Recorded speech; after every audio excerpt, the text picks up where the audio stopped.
Dear friends, welcome to this new episode of UFO Encounters in Italy. Do you like fishing? And if so,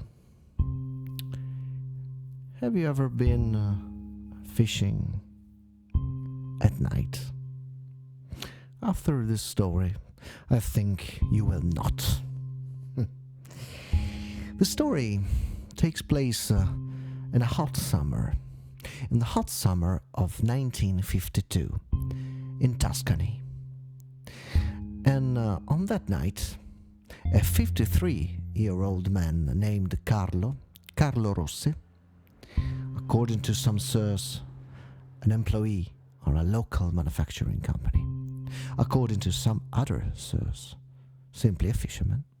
Well, Mr. Carlo is going to fish on the river Serchio, not far from the town of Lucca. It looks like a common night, a night like many others, but it will soon turn out to be something quite different. Well, Carlo is walking on the path just under the levee, of the river, when he notices right on the river, so out of his sight, a strange glare. He cannot see the origin of the glare of this bright light. But for sure, it's not a manufacturing company. There is no company there, just woods. And it cannot be a car or a truck because, there is no road. So, Carlo climbs the levee of the river, that little hill that separates himself from the banks of the river, and he finally sees the origin of this strange light. And what he sees is something unbelievable to him. Well, this is a drawing of the craft that he sees. As you can see, this is the usual disc-shaped craft with some strange devices like helicopter rotor blades all around the surface. An internal part which is in size of something like a room, according to him, partly transparent, with some strange device, pipe, and some strange light that can be seen from outside, and that Carlo can see clearly. And this strange thing, this sort of pipe, leaning down from the aircraft directly into the waters of the river. And Carlo actually had the impression that this craft was draining water from the river for some unknown purpose. Well, Carlo is amazed, and he frantically tries to find an answer to the many questions his mind is having in that moment. Is this an American aircraft or a Russian aircraft or something else? It's a flying saucer. What the hell could that be? And he's still thinking about that when from the upper side of the craft, a sort of a little window opens, and this figure shows himself or herself, who knows.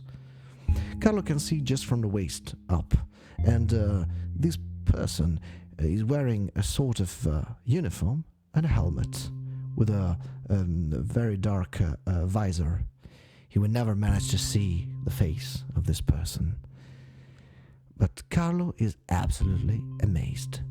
And he's even more amazed and scared when this person notices him from distance, and he points the finger like he's indicating him to somebody else inside the craft. Carlo realizes it could be in danger, and so he jumps down under the levee, and in that exact moment he sees a green ray of light in the sky just above his head. Zoom! Something like that. He feels a sort of an electric shock all through his body, but no harm to him. No harm at all.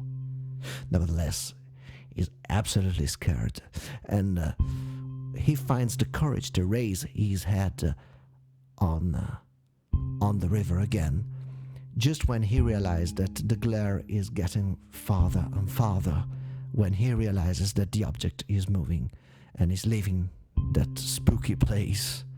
Actually, he can see the craft leaving towards the sea.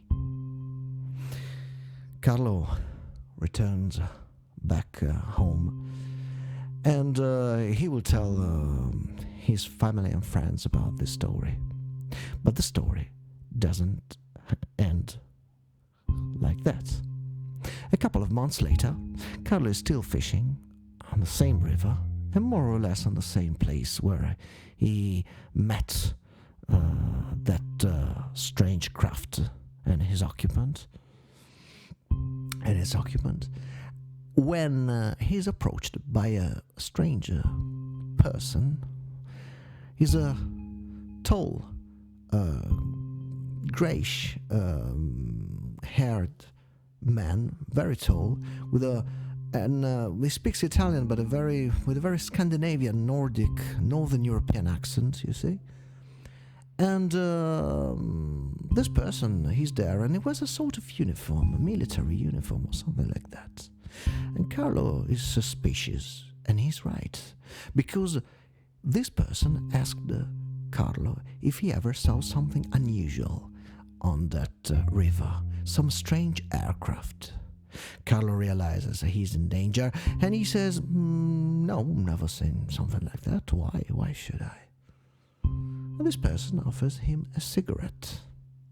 Carlo lights the cigarette, starts smoking, and he immediately feels confused. He feels like fainting, and he realizes that cigarette is a sort of drug.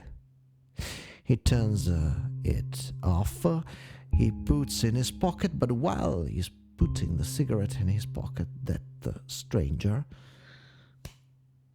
gets his wrist, picks the cigarette from his hand, destroys it, and throws the debris into the water, and then walks away and disappears.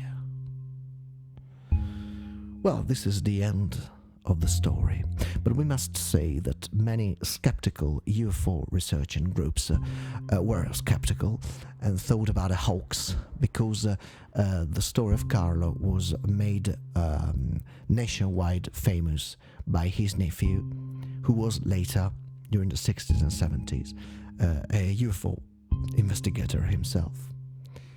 It's also true that the people from the village of Carlo saw the strange man and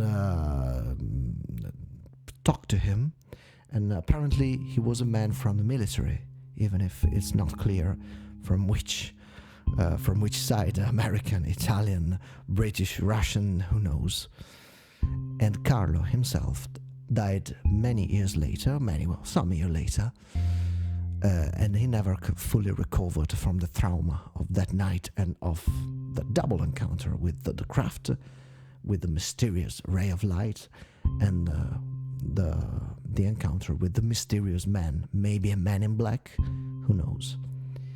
So the story remains a mystery, not so easy to explain in a simple way. So, will you go fishing late at night again, or think twice about it? I hope you enjoyed this episode of UFO Encounters in Italy. I'll wait for your suggestions, critics, and anything else. And I hope you will subscribe to the channel, so you will manage to listen about the credible and incredible stories of UFO encounters in Italy. Ciao.